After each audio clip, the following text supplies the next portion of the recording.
So one of the biggest problems I see players facing every season in Fortnite is being able to increase their points in Arena. Most of the time, this is specifically to reach Champions Division in order to qualify for FNCS. Now, Chapter 2 Season 2 will be coming to an end soon. This means that Arena points will be reset and players will once again be facing the exact same problem. Now, if you're cracked at Fortnite and you're consistently pulling off 10 bombs in Arena, this video probably isn't for you. However, if you are someone who's hit a plateau and isn't able to break through in that next division on just skill alone, then stick around.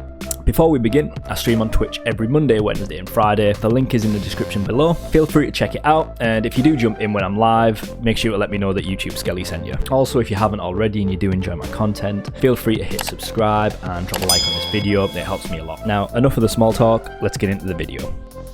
So, as many of you will know, Fortnite is split up into 3 different sections: the early game, the mid game, and the late game. Now, each section has its own priorities and its own goals. As climbing in Fortnite is based on consistency, priorities are essential if you're going to break your own plateau and eventually get to Champions Division. Now, I know chasing down players that you've cracked will be tempting, and hot dropping the agency when you're on a good streak might seem like a good idea, but don't. Patience and consistently playing in a way to maximise the amount of points that you can gain on a regular basis is what is going to get you to that next division. The first section that we're going to be looking at is the early game. The early game can be defined as the time from when you drop right up until the first zone begins to close in. Now, your number one objective during the early game is to survive. Now, whilst there's several things that you'll want to achieve during this time, surviving the early game is still your priority. If you land at your drop and you start looting and then a player cracks you and starts to push you, the best option oftentimes is just to try and back out without taking on any unwanted attention. Try to dip out of the area as soon as possible and just try to find an untouched area in order to loot back up and reset. Now, depending on where you drop and how many players can test you, this will vary in difficulty. Obviously, being able to survive early game is going to be drastically simpler at a no-name location rather than a hotly contested POI like Pleasant Park. However, achieving some secondary goals that I'm about to lay out will be much more likely if you land at a POI, and this will drastically increase the chances of you gaining more points later on in the game.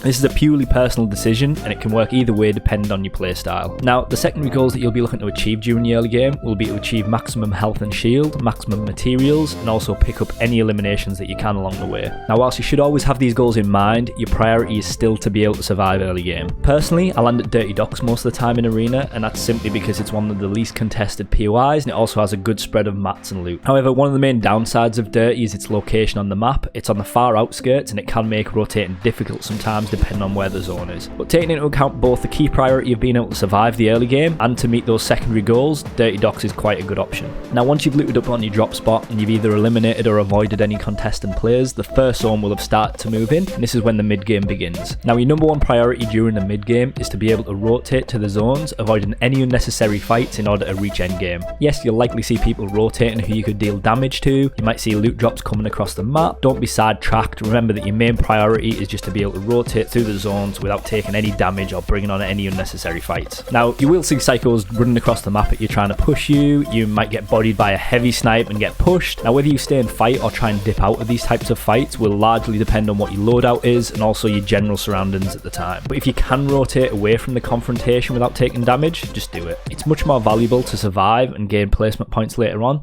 than it is to take the fight with the risk of getting third-partied. Your secondary goals during the mid-game should be to loot along the way, so things like materials, guns, ammunition. Also, if you can secure a launch pad from a loot drop or a llama along the way, brilliant. And also, you're going to be trying to rotate to the dead side of the zone if possible. For those of you that don't know, the dead side of the zone is classed as the side of the zone which the least amount of players are likely to rotate in from. Now, don't be putting yourself in danger to try and secure a loot drop or a llama, and also don't be running straight towards a build battle simply because the dead side of the zone is on the opposite side. The key priority is still to survive at this point. Turning to the end game in context of Division 7 and lower, the end game can be seen as the third zone onwards. Usually there'll be around a quarter of the lobby remaining, and you'll also start to see placement points coming in. Now, the priority for late game is to be able to rotate safely through each zone and also pick up any easy eliminations that you can along the way. Avoid excessively box fighting at this stage in the game because the chance of getting third-partied will be quite high. The minigun will start spraying, explosions will be going off everywhere. In the best case scenario, you might win the fight, but you'll probably come away with no shield and you'll have the additional pressure of the next zone. Now, if someone does start to get grief by the lobby in endgame, it is worth trying to pick your shots with your AR and try and steal that elim just for the additional points and the additional health. Now, if you have some aggressive weapons in your loadout like a heavy sniper or an RPG, try and take advantage of them. If someone's overly peeking out of their box, look for a headshot. Someone's left an edit open, try try and sneak an RPG in there, but if you do hit someone hard but don't knock them, don't be pressured into trying to run over there and finish off the kill. This is the best way to get focused and killed in the late game. Pressure them from distance, spray the builds, wait for them to make a mistake, and then just try and pick your shots with your AR. One thing to keep in mind is to keep an eye on where the next zone will be moving to and also how many materials you have. You're not only looking to try and get eliminations in endgame, but you're also trying to make your rotations as safe as possible. This is the way that you'll be able to gain more placement points in late game and hopefully even get the dub if you can. Up until Division 7, the bus fare should be covered by your first set of placement points, so as long as you're reaching placements more often than not, you should start to gain points, just taking into account the things like additional elims or additional placement points. Finally, I want to emphasize the point of consistency. If you start to play badly, get tilted, look to hot drop to get more eliminations, don't. Take a break, play some creative, play some pub matches, anything to take you out of that state of mind until you get focused again, and then go back into arena.